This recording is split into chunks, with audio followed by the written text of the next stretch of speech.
Class 10th जैव परिक्रम biology का अभ्यास का प्रश्न। क्वेश्चन का आंसर। 1 का सी उत्सर्जन, 2 का ए जल का वहन, 3 का उपयुक्त सभी, 4 तीनों ऑप्शन सही है, 4 का बी माइटोकॉन्ड्रिया। 5 में का उत्तर। वसा का पाचन छोटी आंत में होती है। क्षुद्रांत में वसा बड़ी गोलिकाओं के रूप में होता है, जिसमें उस पर एंजाइम का कार्य करना मुश्किल हो जाता है। लीवर द्वारा स्रावित पित्त लवण उन्हें छोटी गोलिकाओं में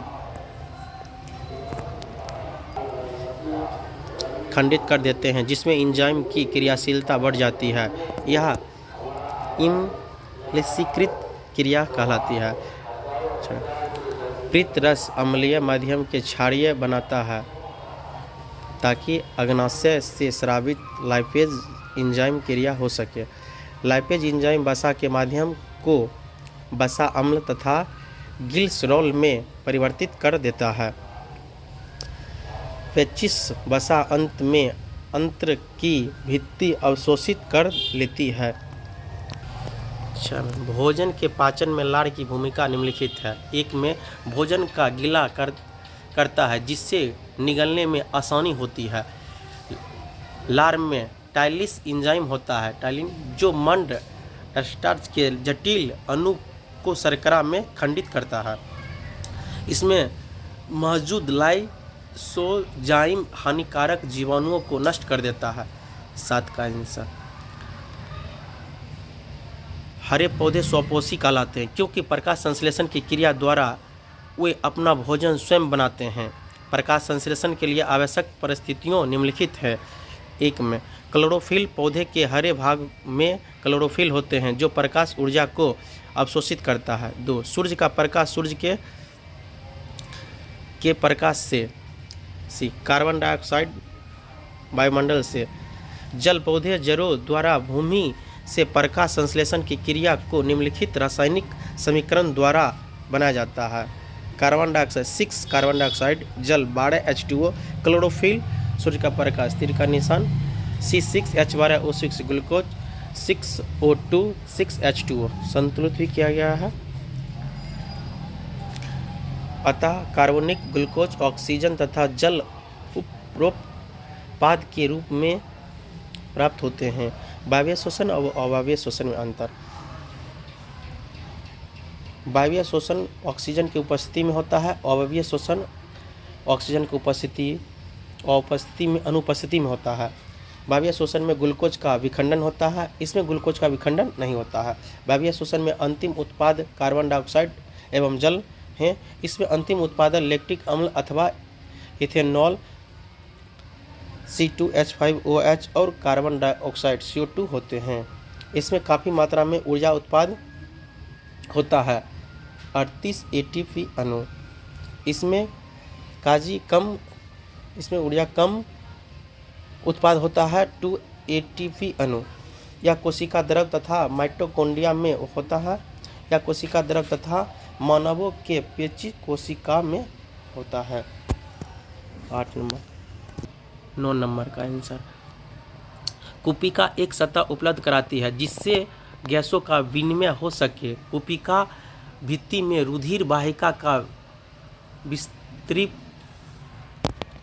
विस्तीर्ण जल होते हैं, जो वायु से ऑक्सीजन लेकर हमारे शरीर की सभी कोशिका तक पहुंचाती है, तथा रुधिर में विलय कार्बन डाइऑक्साइड को कुपिका में छोड़ने के लिए लाया जाता है, ताकि कार्बन डाइऑक्साइड हमारे शरीर से बाहर निकल जाए। 10 का आंसर। हम जानते हैं कि मानव में शोषण वर्णक हीमोग्लोबिन है, जो ऑक्सीजन के लिए उच्च बंधुता रखता है। इसकी कमी के कारण हमारे शरीर के विभिन्न अंगों में ऑक्सीजन की कमी हो जाएगी, जिसमें ऊर्जा कम मात्रा में निर्मित होगी और हम थकान का अनुभव करेंगे। हमारी श्वास गति भी बढ़ जाएगी। अतः हीमोग्लोबिन की कमी से एनीमिया होता है। 11 का आंसर। मनुष्य के परिसंचरण तंत्र को दोहरा परिसंचरण इसलिए कहते हैं, क्योंकि प्रत्येक चक्र में रुधिर 2 बार हृदय में जाती है। हृदय का दायां और बायां बंटवारा O2 तथा B ऑक्सीजन रुधिर को मिलने से रोकता है। चूँकि हमारे शरीर में उच्च ऊर्जा की आवश्यकता होता है, जिसके लिए उच्च दक्षता पूर्ण ऑक्सीजन जरूरी होता है, अतः शरीर का तापक्रम बनाए रखना तथा नियंत्रण ऊर्जा की पूर्ति के लिए यह परिसंचरण लाभदायक होता है। जाइलम तथा फ्लोएम पदार्थ के वहन में कार्य के अंतर। इसमें जल एवं खनिज लवण केवल ऊपरमुखी दिशा में संवहनित होती है। इसमें भोजन अमीनो अम्ल का संवहन का दोनों दिशाओं में ऊपरी मुखी तथा अधोमुखी होता है। जाइलम में इसमें जल तथा लवण का संवहन दाब तथा वाष्पोत्सर्जन कर्षण द्वारा होता है। इसमें एटीपी ऊर्जा का प्रयोग होता है। जाइलम ऊतक में पदार्थ का परिवहन वाहिकाओं द्वारा होता है, जो मृत ऊतक है। फ्लोएम में पदार्थ का परिवहन चलनी नलिका द्वारा संलग्न सभी कोशिकाओं की सहायता से होता है, जो जैव कोशिका है। 13 नंबर का अंतर है कुपिकाएं एवं वृक्काणु यानी नेफ्रॉन में अंतर है। कुपिकाएं में यह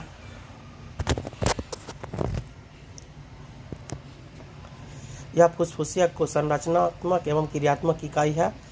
वृक्काणु वृक्क की संरचनात्मक तथा क्रियात्मक इकाई है। कुपिका द्वारा वायु का आदान प्रदान होता है।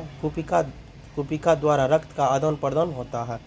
यह रक्त से कार्बन डाइऑक्साइड पृथक करता है तथा शरीर से बाहर निकलता है। इसमें नाइट्रोजीकरण वर्ज्य पदार्थ जैसे यूरिया या यूरिक अम्ल वृक्काणु में रुधिर से अलग होता है।